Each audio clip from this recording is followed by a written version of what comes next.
مرحبا وأهلا وسهلا فيكم بقناتي من وين ما كنتوا عم بتتابعوني. اليوم بدي أعمل معكم بعض التعزيلات والترتيبات بغرفة النوم وبخزانة الملابس. حبيت أفرجيكم كيف ممكن أنا يعني أخفي أو أضب بعض الملابس وأوسع بالخزانة عشان قبل العيد كمان. وبتعرفوا بالعيد الواحد بيشتري أغراض وبيشتري أواعي، وحبيت كمان أفرجيكم بعض مشترياتي بالعيد. تابعوا معي الفيديو وأفرجيكم كمان أواعي العيد اللي اشتريتها، وإن شاء الله تنال الفيديو على إعجابكم. هلأ هون طلعت حقائب السفر ونظفت محلهم، وقلت أنا بدي أستغلهم أحط فيهم الملابس اللي عندي هون.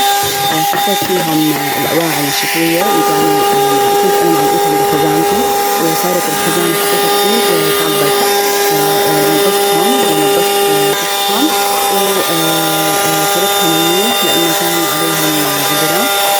بعد ما نظفتهم ضبيت فيهم الأواعي الشتوية اللي كانوا، أنا كنت أخاف يعني إنه يجي على هيك، بس قلت خلص عادي مو مشكلة.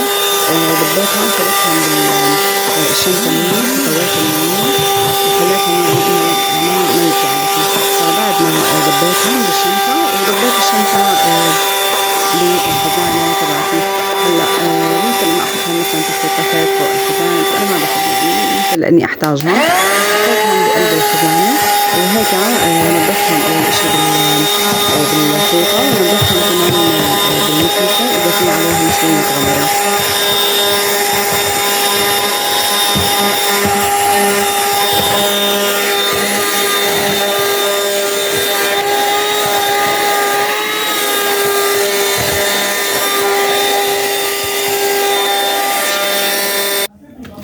الله أكبر الله أكبر لا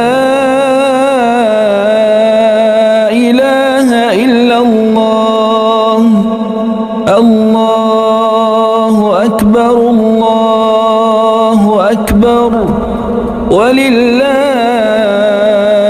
الحمد الله أكبر الله أكبر الله أكبر لا إله إلا الله. هلا هون بعد ما طويت الأواعي وضبيتهم وسكرت الشنطة وحطيتها بقلب الخزانة. إذا احتجتهم يعني ممكن بأي وقت بحب أطلعهم، ما عندي مشكلة.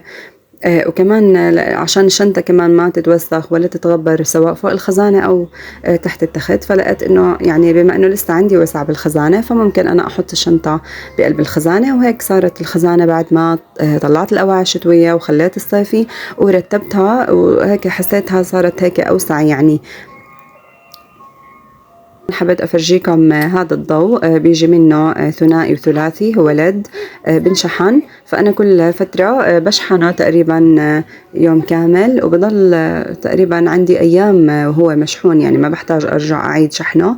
هلأ بس أشحنه وأخلص لزقته، هو بتلزق تلزيق، لا لزقته على الخزانة إذا شايفين، وهو بيشتغل على اللمس، يعني كل ما أفتح الخزانة بلاقي الضوء بضوي، وإضاءته كتير حلوة هيك وبتعطي منظر حلو للخزانة. فحبيت إنه أفرجيكم هاي الفكرة، وحسيتها أنا كتير حلوة كمان.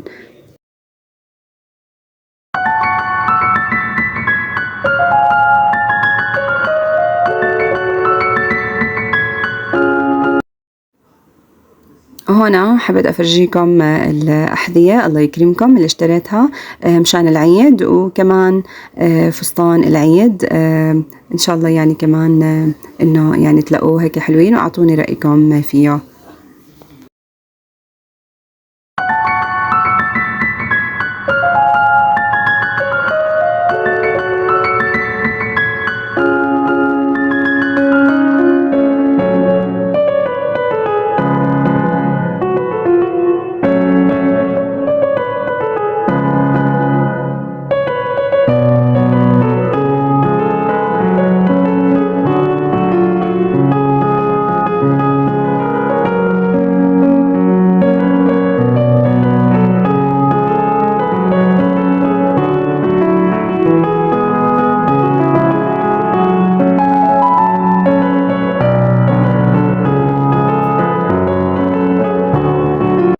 وهنا كمان اشتريت مرتبانات للبهارات، وإن شاء الله بس أرتبها في الخزانة وأعبيها بصور لكم وبفرجيكم إياها. واشتريت كمان إبريق شاي، قلت ممكن أستعمله بالعيد كمان لما الواحد بيجي ضيوف وهيك يعني، ومنظره حلو مرتب، فإن شاء الله يعني كمان يعجبكم.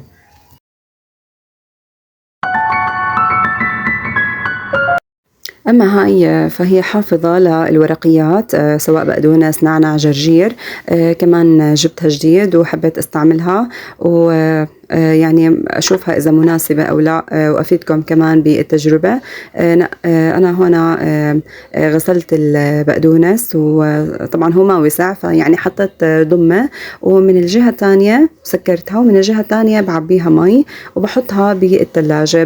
بس حسيت في شغلة إنه ممكن المي وهي بالثلاجة إذا وقعت يعني أو شيء ممكن ترجع تنكب، فهاي بس هي الشغلة السيئة فيها. أما كتجربة لا، بالعكس هي كتير منيحة وبتحافظ على الورقيات تضل خضرة فترة طويلة في الثلاجة. أنا حطيت العروق بس، حطيت عليها شوية مي، يعني ما عبيتها كاملة مي، بس العروق. هون كمان حبيت اشتري شمعدانات، عجبوني بما انه الدنيا يعني عيد، وانه هيك بتعطي ديكور حلو بالبيت، وحبيت افرجيكم اياها. وكنت اول اشي محتارة وين بدي احطها، بس بالاخر حطيتها، وهلا بتشوفوا وين بالفيديو.